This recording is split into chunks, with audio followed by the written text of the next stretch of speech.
qué? Tema 6 relacionado con... Vale. ¿Qué recordáis de las emociones? Venga. Que sí lo acabamos de dar, hombre. Venga, ¿qué os acordáis de las emociones?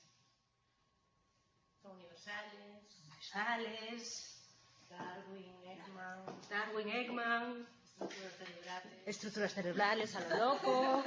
Muy bien, estáis súper... ¡Ir a la primera semana, jolín! Mira, para que os estructuréis.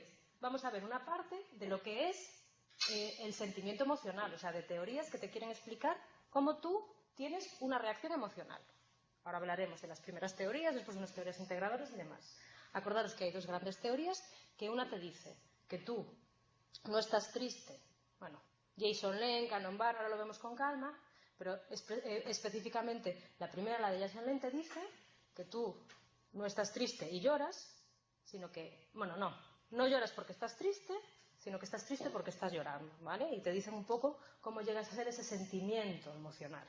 ¿Qué te dice Cannon Barr? Que cuando tú percibes un estímulo, ese estímulo se bifurca y en una parte va a lo que es una zona subcortical del encéfalo y la otra se queda a nivel cortical. El sentimiento emocional es esa parte cortical. La sensación o la respuesta fisiológica automática es esa parte subcortical. Bien, esas son las primeras teorías. Las primeras teorías que te dicen cómo tú sientes una emoción. ¿Qué pasó a raíz de esas primeras teorías? Que trataron de localizar dónde se producía ese cambio cerebral para que tú sintieses esa emoción. Primero hablaron de que sí era culpa de la amígdala, después dijeron que era el circuito de Papez, después dijeron que era otra zona, pum, pum, pum. Esto como una primera aproximación de los primeros estudios que te hablan de lo que es el sentimiento emocional. ¿Qué pasa después? Oye, que las primeras investigaciones se basaban mucho en yo destrozo una zona y veo qué afectado está. Como lo que yo destrozo principalmente cuando quiero estudiar la emoción es la amígdala, tengo la idea de que la amígdala es el centro de la respuesta emocional. ¿Qué veremos a continuación? A raíz de lo que son los estudios con neuroimagen, vemos cómo la amígdala sí que tiene mucho en cuenta en lo que es la expresión emocional. Es lo que primero se da o primero madura en un individuo cuando él tiene que expresar lo que siente. Pero que para que haya una regulación emocional tiene que haber otra parte que esté activa, que es la corteza cerebral. Entonces, distintas zonas de la corteza cerebral, que ahora veremos, corteza prefrontal, ventrolateral, orbitofrontal y demás, lo que hacen es regular esa actividad que tiene la amígdala. Esto en una primera parte del tema, que me hablen de lo que yo quiero sentir o cómo yo hago para percibir emocionalmente los estímulos. Una segunda parte del tema me dice, vale, una cosa es lo que yo perciba y otra cosa es lo que yo exprese. Y ahí vemos cómo hay muchísima diferencia entre un hemisferio y el otro. ¿Con predominancia de qué? Del hemisferio derecho, ¿vale? Ojo, y ahí veremos también cómo, vale, muy bien, lo que yo expreso es universal, la expresión emocional está determinada culturalmente, y ahí ya vemos que son determinadas expresiones que son universales, todo lo que tú quieras y demás. También hay una parte del tema en el que se centra en saber si la expresión emocional, ¿vale? Si yo puedo diferenciar lo que es una expresión emocional verdadera de lo que es una expresión emocional falsa o fingida. Bien. Por último, ¿qué es lo que vamos a ver? Oye, yo expreso emocionalmente, más en el hemisferio derecho, más en el tal, pero tengo una gran variedad de expresiones emocionales. Todas las partes del encéfalo se activan por igual si yo estoy expresando alegría o si yo estoy expresando miedo o si estoy expresando asco. No. Hay determinadas zonas de la corteza, ¿vale?, que se activan en una emoción y no en otra. Y eso es lo que vamos a ver al final, ¿vale? Bien, resumen. Uy, ¿todo bien? Entonces, bueno, asumo que estaréis ahí. Empezamos. Primeros estudios, ¿vale?, sobre la psicobiología de las emociones. Bueno, niña, primeros estudios, ¿vale? Esos que no tienen a lo mejor un contraste de resonancia neurofuncional que te pueden decir dónde van y demás. Este señor de aquí. Estos señores de aquí. James y Lange. ¿Qué me dicen James y Lange? Que las emociones son respuestas cognitivas a la información que la corteza cerebral percibe de qué? De los cambios fisiológicos que tienen lugares en el cuerpo, ¿vale? ¿Qué es lo que me dice la teoría de James Lange? Que yo siento una emoción porque interpreto cognitivamente un cambio corporal. No lloro porque estoy triste, sino que estamos tristes porque lloramos. ¿Sabes qué es lo que hay primero? La respuesta del cuerpo. ¿Qué es lo que hay después? Ese sentimiento emocional que no es más que la interpretación cognitiva de ese cambio. ¿Sí? En contraposición con esas primeras teorías de la expresión emocional, tenemos a este señor de aquí, o a estos señores de aquí, que se llaman Cannon-Bard, ¿vale? Que me dice que hay, como por decirlo así, dos vías.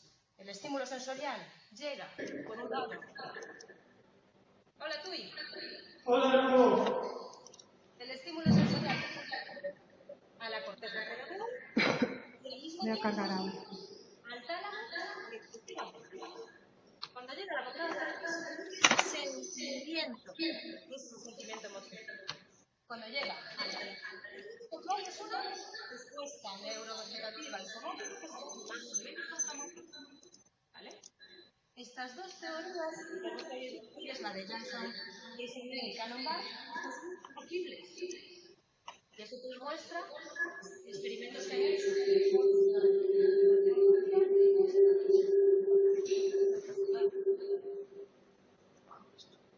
¿Escucháis bien, Tui? Vale. Sí, ya te apago aquí. Vale, perfecto. ¿Vale?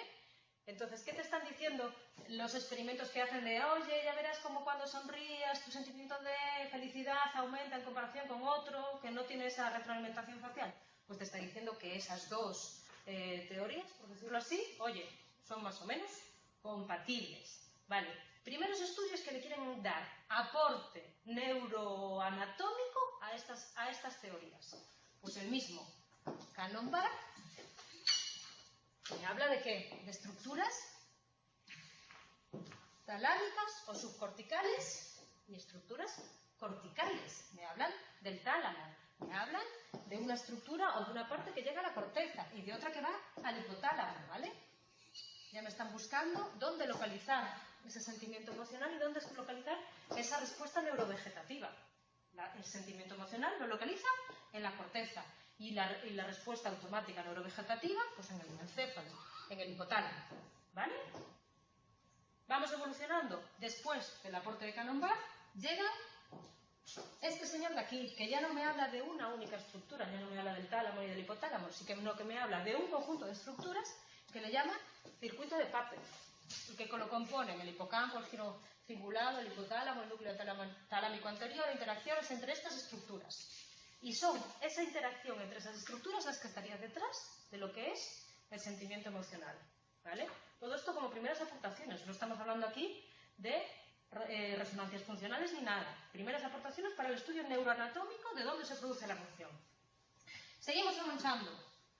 Este señor de aquí, al ver que los monos no tenían respuestas de miedo cuando se lesionaba la amígdala, llega a la conclusión de que esa amígdala es una estructura importante a la hora de la expresión emocional. Continuamos. Otro señor que experimenta con monos, les destroza el lóbulo frontal, ¿vale? Lo que se llama la lobotomía prefrontal de Moniz, ¿vale? Pues llega acá a la conclusión de que ese lóbulo frontal o que esa lobotomía prefrontal, ¿vale? Tiene una parte importante en lo que es la respuesta emocional. ¿Por qué? Porque cuando la lesiono, observo que esos monos están más relajados, que no tienen respuestas, ¿vale? Emocionales. Por último, el cerebro triuno de este señor de aquí, el McLean, ¿vale? Y este ya no habla del circuito de Papez, sino que habla de un sistema límbico, cerebro de mamíferos, como mediadoras que se encuentran en la frontera entre el cerebro más primitivo y el más evolucionado. Sería ahí donde estaría lo que sería la respuesta emocional. ¿Bien? Esto como primera aportaciones. ¿De dónde voy a localizar yo la respuesta emocional que se da o las estructuras que se encargan de esa respuesta emocional? Bien. ¿Qué va a pasar ahora cuando yo me vaya al estudio de las estructuras que están detrás de las emociones desde un punto de vista de resonancias magnéticas, etcétera y demás? Que voy a localizar muchísimas más estructuras. Ya no me cierro tanto a el circuito de Papez o la amígdala o no sé cuánto, sino que me voy a ir a unas estructuras que son como muchísimo más amplias y que cogen, ¿vale?, más estructuras adyacentes. Y aquí es donde sí que van a poner en relevancia el papel que tiene la corteza cerebral en lo que es la regulación emocional, ¿vale? Corteza cerebral. El primero que me dice algo es Damasio, cuando estudia esta corteza de aquí, la corteza prefrontal ventromedial, ¿vale? Esta corteza prefrontal ventromedial me dice Damasio que tiene conexión con todo esto de aquí y que su diferente respuesta para estas zonas de aquí y estas zonas de aquí, ¿vale? Y según Damasio, esa corteza prefrontal ventromedial estaría detrás de lo que es la regulación emocional. ¿Sí? Seguimos. Aparte de la corteza prefrontal ventromedial, tengo otra estructura que se llama corteza prefrontal dorsolateral, que también estaría detrás de lo que es la toma de decisiones, ¿vale? Cuando yo tengo que tener en cuenta los incentivos o los estímulos. Lesiones en esa corteza prefrontal dorsolateral están afectando a los individuos cuando juegan a lo que se llama el juego del ultimátum. No son capaces de regular esa frustración, ¿vale? Os lo dice muy bien en el libro, en los apuntes, cuando quieren describir lo del juego del ultimátum, ¿vale? Son individuos que tienen que decidir si aceptan o no una oferta, ¿vale? Sabiendo que puede ser más o menos injusta, si se les pone como condición que es la única que van a tener, que si la rechazan no van a tener otra. Pues están viendo que la lesión en esa corteza prefrontal dorsolateral está afectando a esa toma de decisiones de los individuos en el juego del ultimátum. ¿Sí? Vale. Siguiente estructura.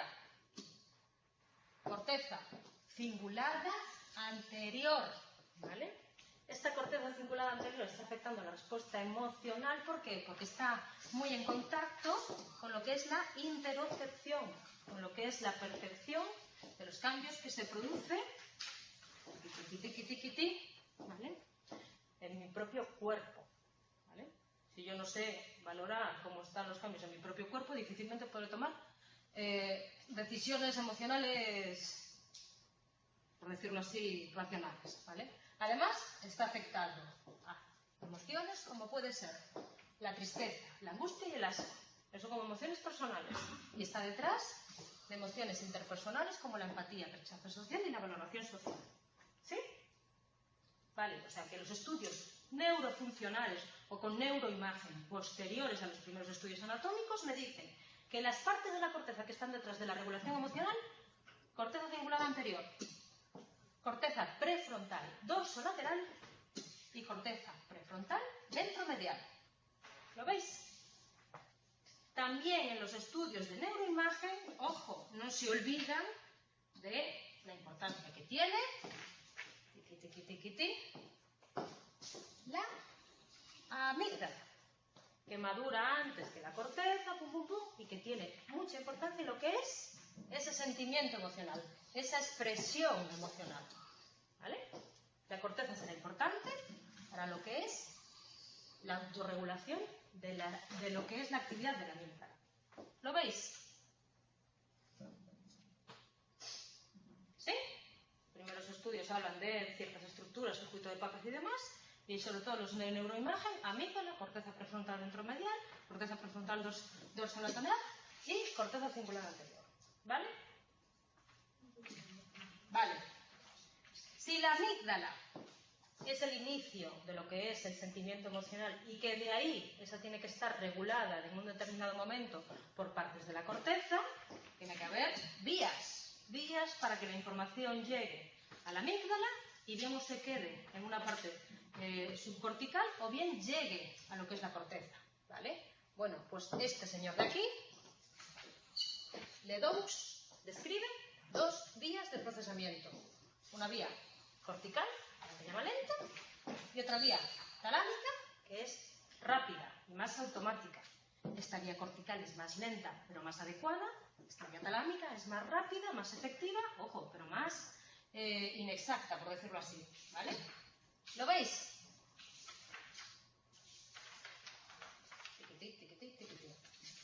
La amígdala envía información al hipotálamo que desencadena la respuesta de defensa o huida, preparando al organismo para una acción rápida y menos precisa. Esta es la vía subcortical. Y por otro lado, la vía cortical o la vía alta es la que va de la amígdala a la corteza visual, que compara el estímulo con experiencias previas, contexto, aprendizaje, etc. y desencadena una respuesta adaptada a la situación. Respuesta más acertada, pero requiere más tiempo. ¿Sí? Bien, primera parte del tema. Esa que dice, oye, ¿qué estructuras están detrás de lo que es la expresión emocional en específica? Bien. Segunda parte del tema que yo os decía, lo que es la expresión emocional. ¿Vale? Oye, muy bien, está muy bien que yo sepa qué estructuras se activas cuando yo veo un estímulo emocional. Pero ¿qué pasa cuando yo lo que tengo que hacer es expresar una respuesta emocional? Primera pregunta. ¿Las respuestas o las expresiones emocionales falsas se diferencian de las verdaderas? ¿Sí? Bien. ¿Quién estudió eso? Bien, perfecto. Y lo estudió o lo pudo comprobar gracias a 2 trastornos neurológicos. El que me lo diga, vamos, le beso ya lo que les haga falta. Un trastorno que se llama parálisis facial y bien, Rosiña, te lo voy a dar igual, por intentarlo, ¿vale? Uno que se llama parálisis facial intencional, ¿vale? Y otro que se llama parálisis facial de tipo emocional. ¿Qué pasa en la parálisis facial intencional? Que yo tengo una lesión en la corteza motora, primaria, que es la que controla los músculos desde un punto de vista racional o intencional. ¿Qué le pasa a esa persona? Que no puede mover los músculos cuando él no quiere hacer, pero cuando realmente está expresando una emoción verdadera, sí que es capaz de moverlos. ¿Qué pasa en el trastorno neurológico que se llama parálisis facial emocional? Que hay una lesión de los sistemas responsables de los movimientos, la ínsula de la corteza prefrontal, el lóbulo frontal y las partes del tálamo. Y el efecto es la inversa del anterior. La persona puede mover los músculos de manera voluntaria, ¿vale? Pero no expresan emociones con el lado que tienen afectado. Bien, pues estos 2 trastornos neurológicos confirman que yo soy capaz de diferenciar cuando expreso una emoción auténtica de cuando expreso una emoción que es fingida. Y también, en concreto, este señor de aquí me habla de un músculo específico que solo se mueve cuando yo hago una expresión emocional verdadera, que es el órbito, no sé qué, no sé cuánto. ¿Vale? ¿Lo recordáis? Vale. Primera parte de lo que es la expresión emocional. Emoción verdadera o emoción fingida. ¿Vale? Controladas las emociones, ¿por qué? Principalmente por el hemisferio derecho. Y ahí te dicen que el hemisferio derecho es el más emocional en función, ojo, de la valencia del estímulo, o en función, tiqui-tiqui-ti, izquierda emociones positivas y derecha emociones negativas, ¿vale? Pero lo que sí que está claro es que hay una predominancia de ese hemisferio derecho, que es más emocional, con respecto al hemisferio izquierdo, que es más racional. Y eso es lo que estamos viendo en función del tema 5 y en función del tema 6. El tema 5, hay predominancia del hemisferio ¿qué? Derecho. En el tema 6 del lenguaje habrá más predominancia del izquierdo. Bien. Por último, emociones universales, específicas, pues está claro que los estudios me dicen que hay expresiones faciales que son de tipo universal. Y me lo dice este señor de aquí, Ekman, cuando habla de 6 expresiones faciales, y me lo dice Darwin cuando estudia las expresiones faciales en el mono y el individuo y todas estas historias y demás. ¿Bien? Última parte del tema, súper abreviado para pasar al tema 6. ¿Qué partes de la corteza, qué partes, qué estructuras, ¿vale?, se activan cuando yo lo que quiero es expresar miedo, empatía, asco, amor, miedo, enfado, empatía o alegría? ¿Vale? Si yo expreso miedo, ya hemos visto que la amígdala estaba detrás, y ya hemos visto que también está detrás la ínsula, la corteza reticular anterior dorsal y la corteza prefrontal dorsolateral. ¿Qué pasa si yo lo que siento es enfado? Que se me activa la corteza orbitofrontal, la amígdala, el hipocampo y la corteza prefrontal dorsomedial. ¿Qué pasa si lo que yo siento es asco? Que tengo también una respuesta al tipo de papilas gustativas. Se me activan los núcleos basales y la ínsula. ¿Qué pasa si lo que yo siento, lo que yo quiero expresar es amor? Núcleo caudado, pin, todas estas cosas de aquí. Además de ciertos neurotransmisores. ¿Qué pasa si lo que yo expreso es empatía, que es una emoción interpersonal? Neuronas especulares. ¿De qué zona? De la ínsula. Las neuronas especulares es la que me permite a mí ponerme en el lugar del otro. ¿Vale? ¿Qué pasa si yo expreso alegría? Sí. Sí. ¿Qué pasa si es lo mismo que para el aprendizaje vicario y todas estas historias, ¿vale? Que también hay neurotransmisores. Tiqui-tiqui-ti. ¿Lo veis? ¿Sí?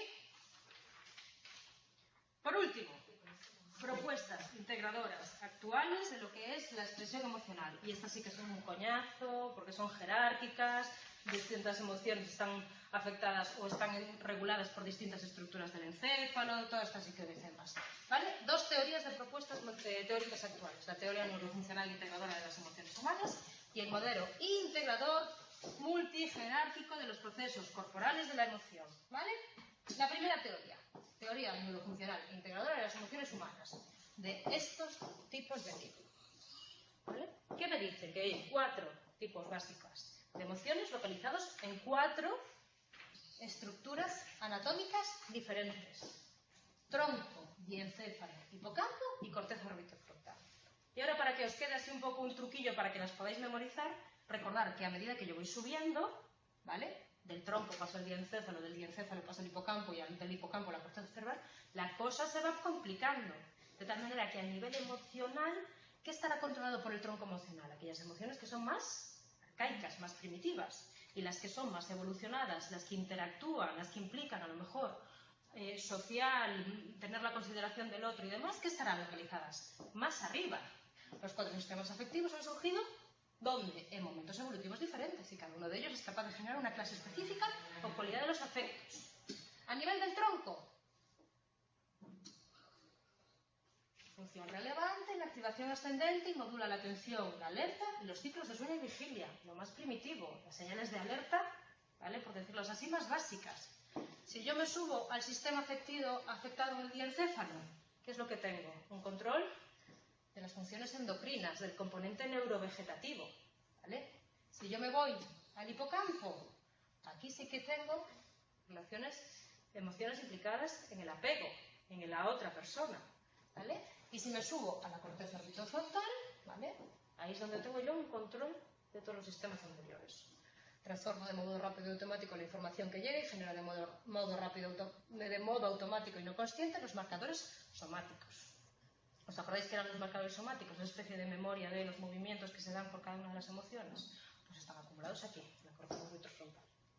¿Vale? Primera teoría integradora. Segunda teoría integradora, que esto sí que ya es un coñazo. Vamos. Estos señores de aquí, Smith y Levy, ¿vale?, proponen un modelo integrador que se basa en las siguientes premisas. Triqui, triqui, tri, todas estas son las premisas, ¿vale? Y me dicen que un estímulo bien real o bien imaginado, ¿vale?, inician representaciones sensoriales y conceptuales en un nivel más bajo o en un nivel más alto. En un nivel más bajo, el estímulo dispara muy rápidamente tanto una reacción corporal como cambios atencionales. Bien, respuesta automática, tiene sentido.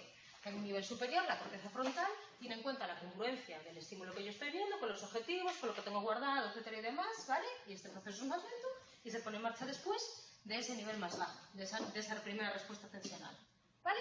¿Y qué nos dice? Que existe una jerarquía en la percepción de las emociones y la emoción emocional, y que esta tiene que llegar a 3 regiones distintas. 1, 2 y 3. Primero tiene que llegar a los núcleos del bulbo raquídeo y la ínsula posterior, ¿vale? Eso sería el nivel más bajo y automático de la jerarquía. También tiene que llegar, ¿vale?, a la ínsula medial y anterior para los sentimientos, para la diferenciación, y después tiene que llegar a la corteza, ¿vale?, que esto sería el nivel más alto de la jerarquía que tiene él, ¿vale?, que sería el que integra todos los estímulos, el que decide la respuesta adaptada, toda esta historia y demás. ¿Bien? Vale, pues con esto nos hemos comido el tema 5. ¿Tú y cómo lo lleváis? Escucho un poquito bajito, ¿podrías acercar el micro? Sí, pues me cambio de lado, me pongo para el otro lado del tal. Me pongo para Muchas este gracias. lado. Nada. Vale, tema 5. Vale, nos comimos el tema 5. Nos vamos al tema 6. ¿Tú y mejor ahora? Y gracias. Nada. Vale, ¿qué recordáis del tema 6? Venga, que no tenemos mucho tiempo. A ver, chicos, venga, ¿qué recordáis del tema 6? No me digáis que nada. Esto y esto. Las áreas implicadas. Bien, áreas implicadas. Venga, hemisferios implicados. El izquierdo o el derecho. El izquierdo. ¿Vale? Bien. Si hay una predominancia del izquierdo ahora en lo que es el tema de la comunicación humana, hay una predominancia del derecho en el tema de la emoción. Y esa predominancia del izquierdo, en el tema de la comunicación humana, está como en consonancia con una serie de cambios morfológicos que yo tengo de un hemisferio con respecto a otro. Hay una serie de estructuras o una serie de áreas que están más grandes en el hemisferio izquierdo que en el derecho. Ahora ya veremos cuáles son, ¿vale? Pues con este tema, igual que con el anterior, hay unos primeros estudios que me hablan de que si la localización del centro de producción del lenguaje está en un sitio, si está en otro, si está comunicado uno con otro. Son los primeros estudios que hablan de la afasia, ¿vale? La incapacidad para hablar sin tener ningún tipo de déficit neurológico, que me localiza una estructura y otra. Y hay una serie de teorías que no os la incluyo porque la tenéis muy bien explicadas en el libro, que me dicen que el control del lenguaje no se produce en una zona en concreta, sino que en una serie de redes que hablan, ¿vale? Bien, esto en la primera parte del tema, cuando hablaremos del lenguaje oral, ¿vale? Pero el lenguaje no solo se limita a lo que es la comunicación oral, sino que también hay un lenguaje que es el lenguaje de tipo escrito, ¿vale? Cuando hablemos del lenguaje escrito nos vamos a centrar en aquellos lenguajes que se denominan regulares, que hay una correspondencia entre los grafemas, entre lo que yo tengo negro sobre blanco en papel, con cómo suenan, ¿vale? Vale, en ese lenguaje escrito, yo puedo utilizar dos vías, que las tengo ahí muy claramente, muy pequeñitas explicadas. Una vía en la que yo leo grafema al grafema según su correspondencia con el fonema, o sea, yo sé leer casa porque hago CA es K, SA es A, casa, y cuando reconozco ese sonido es cuando leo la palabra, y otro sistema de lectura que es basado en la palabra entera, ¿vale? El sistema de lectura que se basa en la palabra entera es más rápido, pero requiere más tiempo. ¿Recordáis eso? ¿Vale? Es lo que se llama la vía léxica, la vía subléxica, todo esto lo veremos. Por último, veremos aquellos pacientes que tienen dislexia, que tienen incapacidad, ¿vale? O dificultades para leer, ¿vale? Pero empezamos, para que no os aturdáis. Vamos a hablar de la comunicación humana, y en concreto vamos a hablar de cuándo surge esa comunicación o cuándo surge esa capacidad del lenguaje en la especie humana, y vamos a hablar de dos tipos de lenguaje: el lenguaje que es hablado y el lenguaje que es escrito. Vamos a centrarnos en el lenguaje hablado, ¿vale? ¿Cuándo empezó a ser posible el lenguaje humano en nosotros, en los seres humanos como especies? Pues habíamos establecido que era en el Homo heidelbergensis. ¿Por qué? Porque además de tener la capacidad cerebral, ojo, que ya tenían el Homo erectus y el Homo habilis, porque se empiezan a extender los hemisferios cerebrales y demás, tienen una modificación morfológica que se transforma en aparato fonador y que le permite emitir esos sonidos. El Homo sapiens, nosotros ya como especie, ya tenemos un lenguaje muy establecido que puede referirse a situaciones reales, figuradas, podemos hablar de temas del futuro, recordar temas del pasado y demás. Bien. ¿Cuándo empieza el lenguaje? Aquí. Segunda pregunta que voy a contestar. ¿Existe un gen que controle el lenguaje? Chicos, hay muchos genes. El gen OCOXP2, el gen CNTNAP2 y el gen, ¿dónde está por aquí? APT2G2, ¿vale? Que si están afectados pueden presentar problemas en algunos de los aspectos del lenguaje hablado. Bien, pero no controlan el lenguaje hablado en su totalidad. Estos genes se llaman genes de expresión temprana y tienen las siguientes características. Se expresan tempranamente. Se expresan en las mismas zonas del cerebro, para que voy a mover esto de aquí, y están involucradas en tareas cruciales para el correcto desarrollo del sistema nervioso. Bien, lo cual no quiere decir, ojo, que toda la conducta de hablar o de leer, ¿vale?, esté afectada por un único gen. Es una conducta muy compleja, hay muchos. Pero en estos tipos de genes aquí, si están afectados, sí que hay afectación del lenguaje. Bien, segunda pregunta que vamos a contestar. ¿Dónde está localizado ese lenguaje? Venga, lo sabéis. ¿En el hemisferio qué? Izquierdo, ¿vale? Hay una predominancia del izquierdo con respecto al derecho. Esa predominancia del izquierdo hace que yo tenga una serie de asimetrías que se llaman morfológicas, que están relacionadas con el lenguaje. Hay cambios estructurales en mi encéfalo que hacen que esa función como es la del lenguaje esté en el hemisferio izquierdo. Primera asimetría morfológica, lo que se llama la petalia, ¿vale? ¿Y qué quiere decir? Que yo tengo un hemisferio desplazado sobre el otro. En concreto, el lóbulo frontal del hemisferio derecho, sobresale con respecto al izquierdo. Este lóbulo frontal del mío derecho está como hacia adelante. Y en contraposición, el lóbulo occipital del izquierdo sobresale hacia atrás con respecto al derecho. Se llama petalia. Esta petalia no está presente en el nacimiento ni antes del primer año de vida. Segunda simetría morfológica. La fisura lateral y fisura de sitio es más larga y más horizontal en el hemisferio izquierdo. Tercera asimetría morfológica, lo que se llama el plano temporale. ¿Vale? El giro temporal superior es mayor en el hemisferio izquierdo que en el derecho. Es que yo Dígame. tengo una dibujo absurda. En el dibujo que tienes de los lóbulos, claro, te ponen que el lóbulo frontal del hemisferio derecho. Claro, si cómo está la figura. Claro, vale. no, es que esto no lo veis muy bien. O sea, si yo, esto está como si yo ahora cojo mi encéfalo y hago así. Vale. Entonces tengo este lóbulo frontal derecho sobresale sobre el izquierdo Vale. y este lóbulo occipital izquierdo sobresale sobre el derecho. No sabía si tenía que No, es como si tú me ves de frente y yo hago así con el encéfalo. Vale. ¿Vale? ¿Y a qué le llamamos patrón de torsión de Yacolev? ¿A la fetalia misma? Mira, no, eso no sé ni nada. Sí que sale en el libro. Ay, pues ni idea, ya ni me acuerdo de él. Sí. Yo tampoco. Patrón de torsión de Yacolev. Ni idea. Ya, mira tú, ya lo olvidé. O sea que... Pues si esto lo veo con calma, que ya ni me acuerdo de él. No, yo creo que es lo mismo, pero que tiene dos modos de llamarle. Porque dice que la petalia sigue el patrón de torsión de Yacolev. Ah. Ya, son muchas cosas. Vale, sigo, pues si no me voy. Asimetrías morfológicas. Área de Broca. ¿Dónde es la área de Broca más grande? Izquierdo. Fascículo arqueado. El fascículo arqueado es sustancia blanca que comunica el área de Broca con el área de Wernicke. ¿Vale? Lateralado en el hemisferio izquierdo, el 60% de la población. Por último, las personas que tienen todos los órganos del cuerpo invertidos, presentan invertidas también las petalias. ¿Vale? Esto como asimetrías morfológicas, como diferencias de un hemisferio cerebral con respecto a otro, con predominancia del izquierdo sobre el derecho.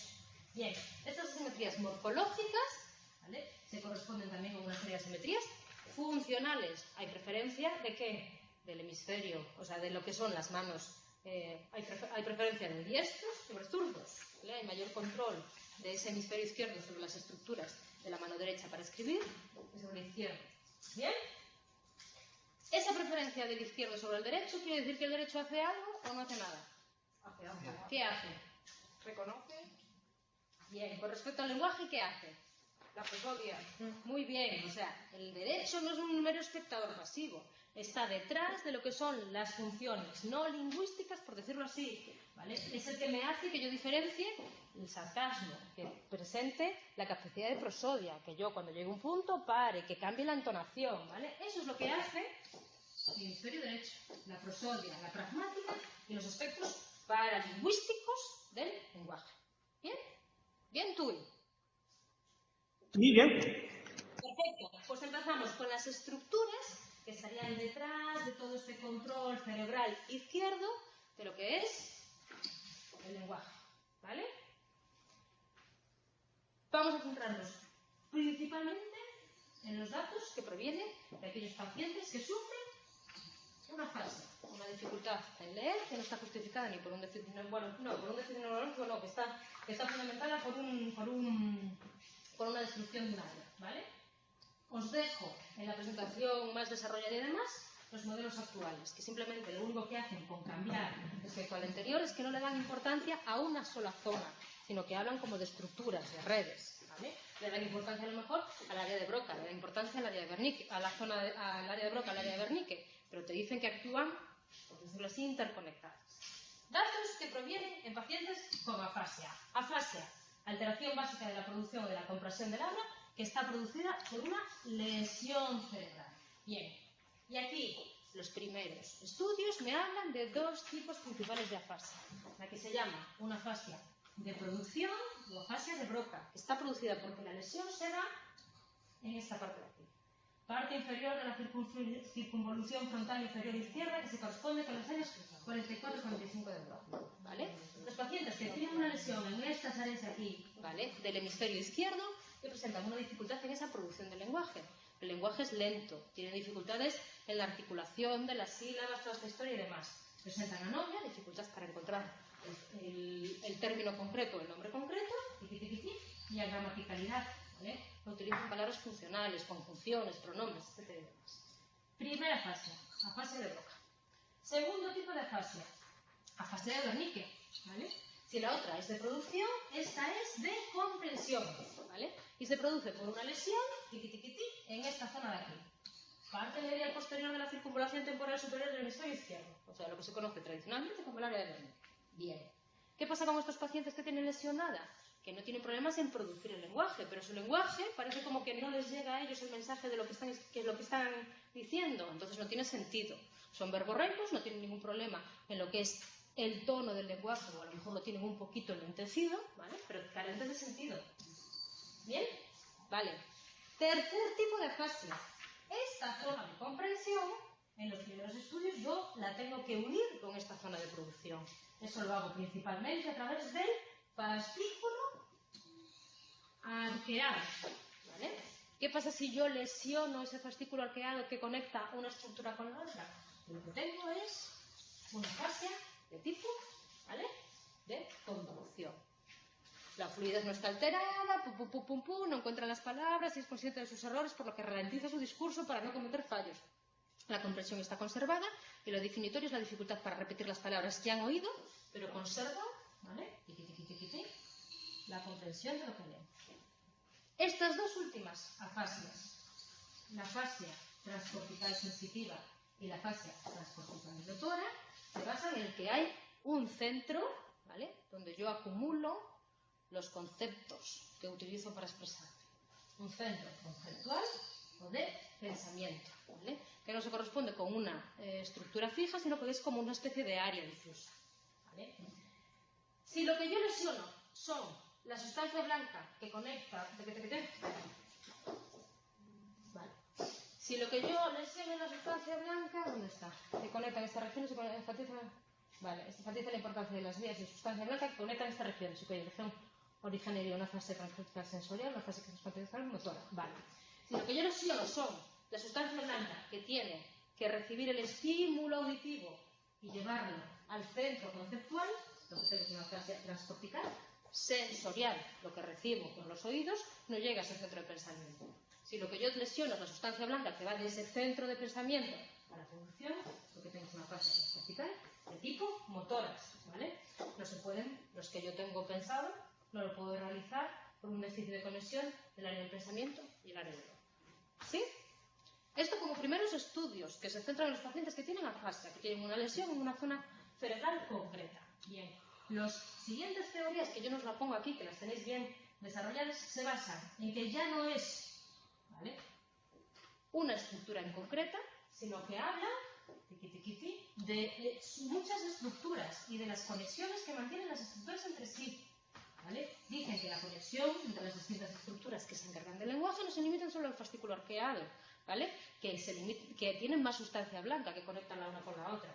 No me distinguen ya tan clarísimamente en una área solo ocupada de la comprensión y en una área solo ocupada de la producción, ¿vale? Me hablan más bien de una red más o menos extensa. ¿Sí? Bien. Pues así, resumido, rápido y corriendo, hablamos de lo que es la producción y la comprensión del lenguaje oral. Ahora nos vamos a centrar en la producción y la comprensión del lenguaje que se llama o que es de tipo escrito. Y nos vamos a centrar muy específicamente en el lenguaje que se llama transparente o regulares, donde hay una correspondencia entre el código fonético y el grafema que yo tengo ahí, ¿vale? Hay otros lenguajes que son de tipo ideográficos, donde los grafemas no se corresponden con los fonemas, sino que representan conceptos, como puede ser el lenguaje japonés, la historia y demás. En nuestro caso hay una correspondencia y esa correspondencia es fonema-grafema, por eso se dice que es transparente o regular. ¿Sí? Vale. Lo que yo tengo en el papel, lo que yo tengo a través de las palabras, lo puedo leer de dos maneras posibles. Si hago una lectura de tipo fonética, ¿vale?, identifico con los grafemas que me corresponden, uno a uno. ¿Bien? Es una lectura lenta, porque hago grafema grafema, pero me permite leer todo tipo de palabras. Aquellas que son verdad, aquellas que son inventadas, aquellas que son más o menos largas, aquellas que son más o menos lentas. ¿Qué pasa con el tipo de lectura que se llama lectura global? Que yo lo que hago es identificar la palabra en su totalidad, ¿vale? Es muy rápida, pero requiere que yo tenga antes un conocimiento previo de la lengua. Cuando yo estoy aprendiendo a leer, cuando los niños están aprendiendo a leer, ¿qué utilizan principalmente? Esta lectura de tipo fonética. Cuando ya están aprendiendo las palabras, se pasan a esta. ¿Bien? Modelos que tratan de explicar cómo yo leo. Este modelo de aquí, que es el modelo de la doble vía, para lo que es cómo se produce la lectura en los adultos, y el modelo del triángulo, para lo que es cómo los niños aprenden la lectura, ¿vale? A medida que van aprendiendo a leer, toda esta historia y demás. Me voy al segundo. ¿Qué es lo que me dice el modelo del triángulo? Que los niños, cuando empiezan a leer, lo que tienen que hacer es poner en correspondencia el significado con el grafema, con el fonema, ¿vale? Y esas tres grandes estructuras, o esos tres grandes conceptos, representaciones ortográficas, fonemas y semánticas, mantienen relaciones, ¿vale?, bidireccionales. ¿Sí? Vale. Modelo que trata de explicar cómo se produce el proceso de lectura en adultos. Este modelo de aquí, el modelo de la doble vía, de Kolbherr y Coles. Y me dice que yo puedo utilizar para leer o bien la vía subléxica o bien la vía léxica. La vía subléxica es la que es responsable de la lectura fonética y se corresponde con una parte o unas estructuras más dorsales. La vía léxica se encarga de lo que era la lectura global, de la totalidad de la palabra, ¿vale? Y utiliza una ruta, ¿vale?, más ventral. Lo tenéis más desarrollado en el tema, ¿vale? Hay estructuras que van por aquí y otras que van por aquí, más ventrales, ¿vale? Estas dos vías, vía dorsal, vía ventral, se corresponden con esta vía subléxica y vía léxica. ¿Sí? Venga, pues seguimos avanzando. Vale. Bases neurológicas. Pues igual que con lo que es con las afasias, también hubo evolución. ¿Vale? Wernicke habla lesiones en la región visual del cerebro. Esner habla del giro frontal izquierdo posterior. Este señor aquí, Kuzman, habla de una zona que produce ceguera para las palabras, ¿vale? De Yermin habla de un área de la forma visual de las palabras, situada en el giro del hemisferio izquierdo, donde tal, no sé cuándo. O sea, los primeros estudios sobre dónde se localiza el centro para leer van evolucionando y van cambiando zona a zona. Evolucionamos, neuroimagen y demás. ¿Qué me viene aquí ahora? Al igual que pasa con el sistema oral, se han propuesto dos sistemas que intervienen en el proceso de la información que da origen a la lectura. Para que esto no se dónde propagar. Un sistema dorsal, que sería el sistema tipo homológico, que se compone de estas regiones de aquí. Giro angular, proceso superior temporal, tacatá. Giro inferior frontal, corteza premotora dorsal, área de Broca, ¿vale? Todo súper divertido, lo tenéis que chapar como si no hubiese mañana, ¿vale? Es que además no se aprende, joder. Sistema ventral o ruta ortográfica. ¿Qué zonas estarían detrás de este sistema? Pues ahí sé que tengo la área para la forma visual de las palabras. El giro fusiforme. ¿Es el mismo que el giro angular del hemisferio izquierdo? No, esto es lo que decía este. Sí. ¿Frontal izquierdo? Sí, izquierdo. Giro angular del hemisferio izquierdo. Es lo mismo que el otro, ¿no? No sé. Sí, la zona sí. O sea, lo que es el área de la forma visual para las palabras está localizada ahí, en el giro angular del hemisferio izquierdo. ¿Vale? Estas son, por decirlo así, las primeras teorías que tratan de localizar las estructuras que controlan la escritura. Vamos evolucionando. ¿Qué me dicen las técnicas de neuroimagen? Que hay un sistema dorsal para leer, ¿vale? Que se correspondería con el sistema fonológico, con la lectura fonológica que vimos, que se compone de estas estructuras. Pim, pim, pim, pim, pim, pim, pim, pim. ¿Y qué hay? Otro sistema ventral para leer, punta ortográfica central, ¿vale? Que se compone de estas estructuras de aquí. Entre ellas, el giro fusiforme izquierdo o el área para la forma visual de las palabras. ¡Bien! ¿Qué pasa si yo lesiono algo de esto? ¿Qué pasa si yo tengo problemas a la hora de adquirir el hábito de la lectura? Si se dice que tengo una dislexia. Muy bien, la pasas, ¿vale?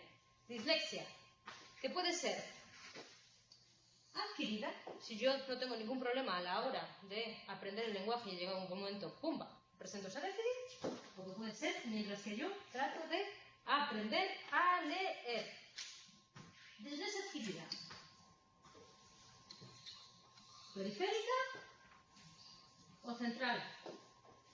Periférica se produce cuando existen problemas en la percepción de los signos lingüísticos, o sea, de las letras. Pueden llegar a provocar lo que se llama una alexia pura. ¿Qué pasa con las dislexias que son centrales? Que afectan a los procesos del conocimiento de las palabras, no de las letras. ¿Sí? Esta dislexia central se divide a sí mismo en dislexia fonológica, dislexia superficial o dislexia profunda, que afecta a esta y a esta. ¿Vale? Dislexia fonológica, pronuncia las palabras basándose en su forma, no pueden pronunciar pseudopalabras y tienen problemas por pronunciar palabras que no son comunes y que son abstractas. ¿Vale? Está afectada la vía subléxica. Dislexia superficial, no recuerda la forma de las palabras, solo pueden leer mediante el procedimiento fonético, ¿vale? Pueden pronunciar palabras conocidas irregulares y pseudopalabras que se ajustan a las reglas de pronunciación cuando hay correspondencia con hemargafés, etcétera y demás. Tienen dificultades con las palabras irregulares. Dislexia profunda, están afectadas las otras dos, errores semánticos y errores morfológicos, ¿vale? Dañan las dos rutas del hemisferio izquierdo, ¿vale? ¿Qué pasa con las dislexias de desarrollo? ¿Vale?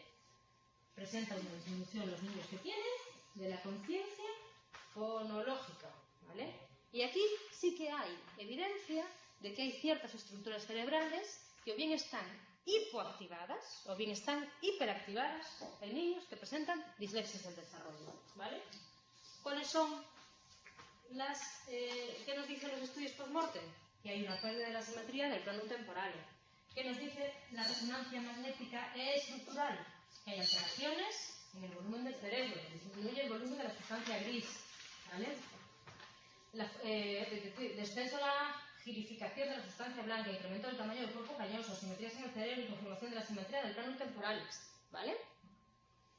Estas diferencias de los estudios post-mortem y de las resonancias magnéticas estructurales se observan en todos los lenguajes. Ojo, pero también hay diferencias cuando yo hablo de las resonancias magnéticas funcionales, ¿vale? Cuando hablo de la activación, cuando se tiene que producir el lenguaje. Diferencias en la región dorsal posterior izquierdo, diferencias en la región occipital izquierda y diferencias en el giro inferior frontal. ¿Sí? Tuy, pues con esto terminamos. ¿Cómo lo lleváis? Hay que estudiar mucho. Hay que estudiar mucho. Bueno, nadie dijo que fuese fácil, ¿vale? Chicos, con esto revisamos tema 5 y tema 6, ¿vale? Lo dicho, os quedáis con el tema, lo estudiáis. ¿Que tenéis alguna duda? Sabéis que yo el viernes estoy aquí de 5 a 7